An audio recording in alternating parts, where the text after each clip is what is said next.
Hello, my friends. Almost exactly 1 year ago, a group of 180 CEOs from some of America's largest companies, called the Business Roundtable, got together and announced that they were moving away from shareholder primacy as the purpose of business. I talked about that idea in the last episode. It essentially means that a business exists to make the company's owners more money.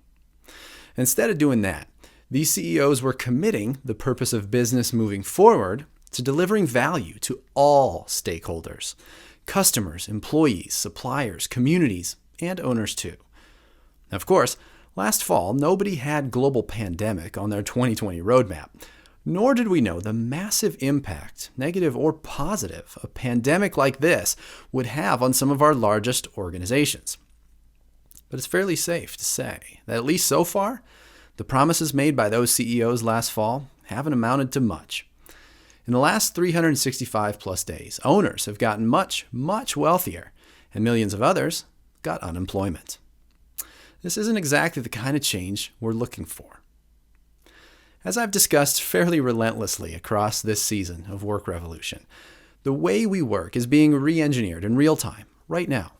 A next normal is being birthed by all of us collectively.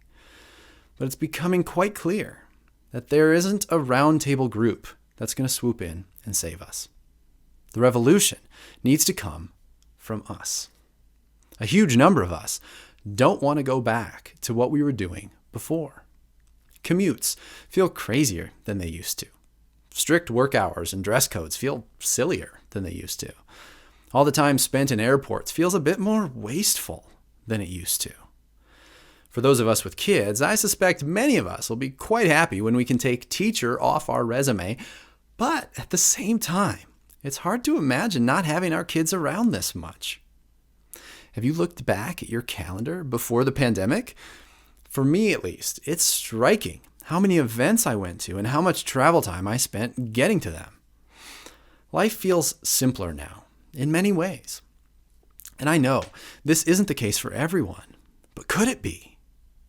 Could those of us who see systems, who have privilege, who have the time and freedom to listen to a message like this, do something new that would benefit everyone over the long term?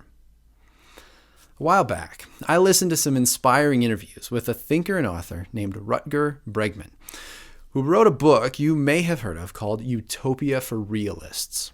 Now, he offers many ideas that I think are worth pondering. I'll put a couple links in the show notes.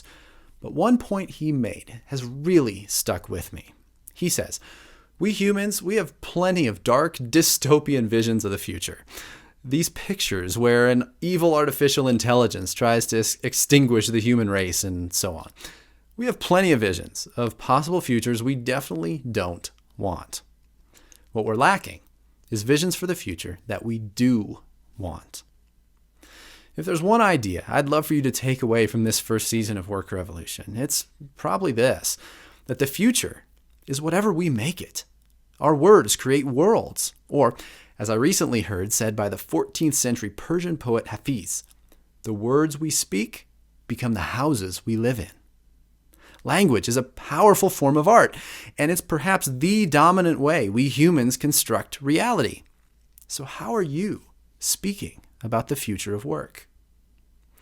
We've also talked a lot about systems this season.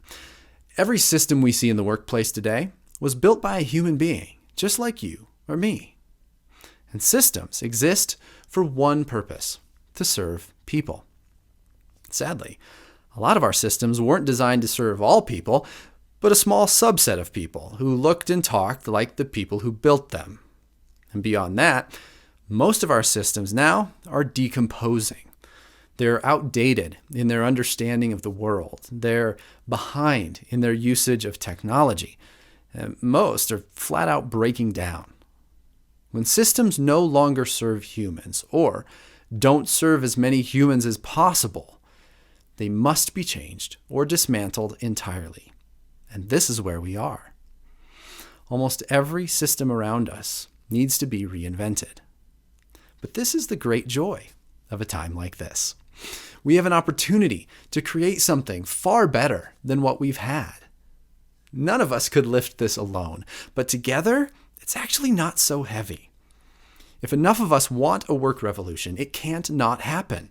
So, keep crafting a better, more just, more inclusive, more loving world with the words you use. Keep looking for ways to impact our systems wherever you can. We're in this together, my friends. This is a long game, not a short one. Keep the faith, and thank you for everything you're doing. I am so honored to be in this work with you. See you next time.